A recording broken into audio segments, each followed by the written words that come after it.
Assalamualaikum warahmatullahi wabarakatuh.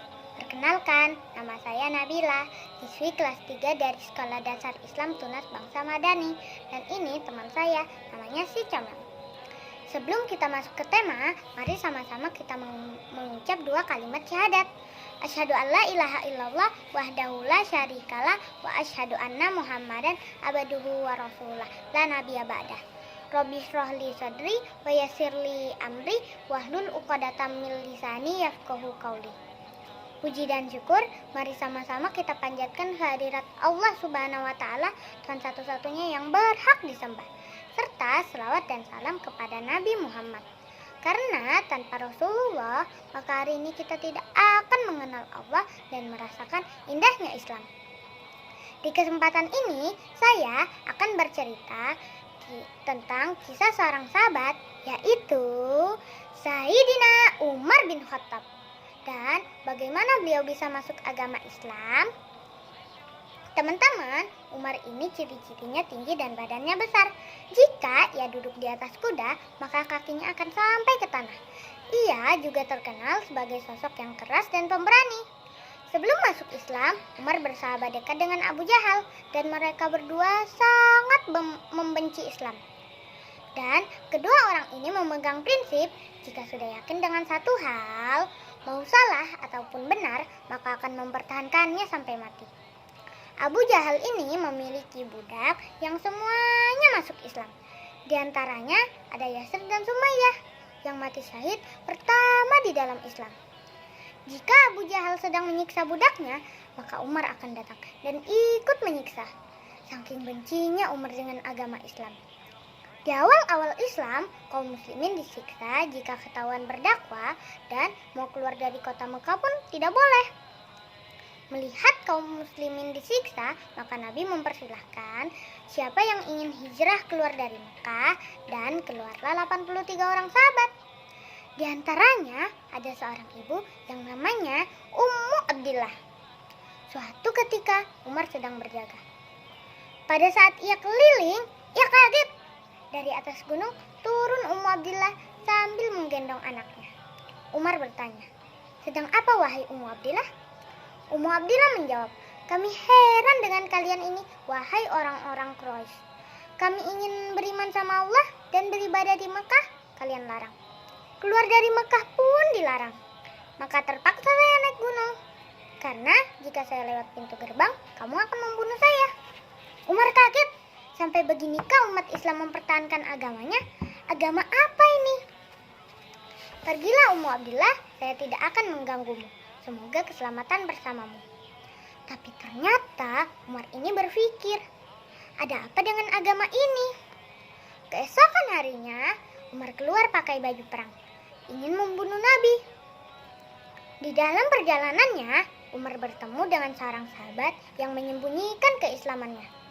"Kamu mau kemana, hai Ibnu Khattab?" tanya sahabat. "Saya ingin membunuh Muhammad. Dialah yang telah memecah penduduk Mekah." "Kenapa kau urus Muhammad, sedangkan adikmu sudah masuk agama Muhammad?" "Apakah benar adik saya murtad?" tanya Umar. "Silakan kamu pastikan sendiri," kata sahabat itu. Pergilah Umar ke rumah adiknya.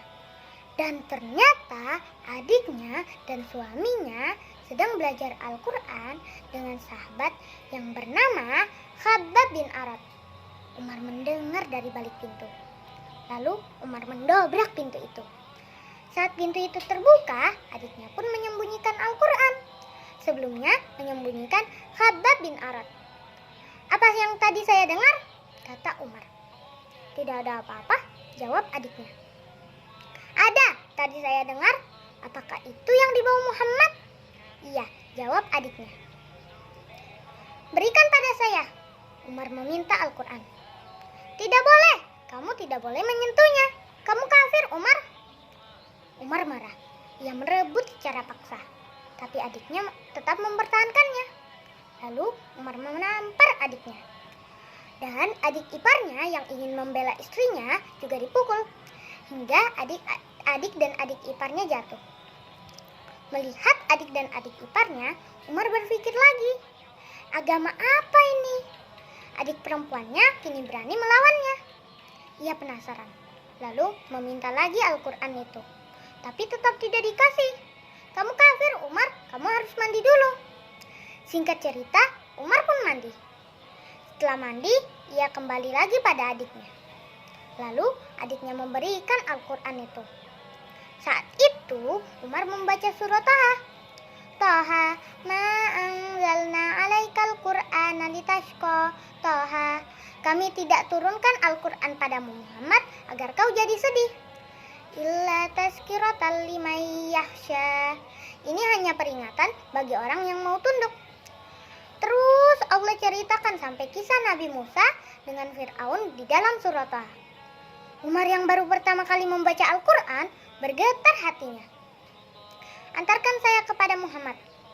Khabbab bin Arat yang mendengar langsung keluar dari persembunyiannya. Saya akan mengantarkanmu, kata Khabbab bin Arat. Mereka pun berjalan menuju Darul Arkam. Melihat Umar berjalan di sebelahnya ada Khabbab bin Arat, sahabat yang berjaga berteriak, Khabbab bin Arat ditawan oleh Umar. Singkat cerita, akhirnya Nabi memerintahkan untuk membukakan pintu. Saat Umar sampai di depan Nabi, melihat Nabi, Umar langsung menundukkan matanya. Lalu Nabi memegang pundak Umar dan menggoncangnya. Nabi berkata, wahai Ibnu Khattab, belum tibakah saatnya kau beriman pada Allah dan Rasulnya? Dan di goncangan ketiga, Umar jatuh terlutut di depan Nabi. Lalu ia syahadat. Asyhadu an la ilaha illallah wa asyhadu anna Muhammad Rasulullah. Mendengar Umar bersyahadat, satu Darul Arkam takbir, Allahu Akbar. Teman-teman, dari kisah Umar radhiyallahu anhu ini, kita bisa melihat betapa Al-Quran bisa menggetarkan hati seseorang, sehingga bisa mengantarkan Umar yang dulu sangat membenci Islam menuju syahadat dan bisa mengenal Allah. Karena di dalam Al-Quran dengan sempurna Allah memperkenalkan dirinya. Innani anallah, la ilaha illa ana. Sesungguhnya aku adalah Allah dan tiada Tuhan selain aku. Quran Surat Taha. Teman-teman, sekian dulu ya dari saya. Semoga ada hikmah yang kita dapat dari kisah Umar radhiyallahu anhu ini. Wassalamualaikum warahmatullahi wabarakatuh.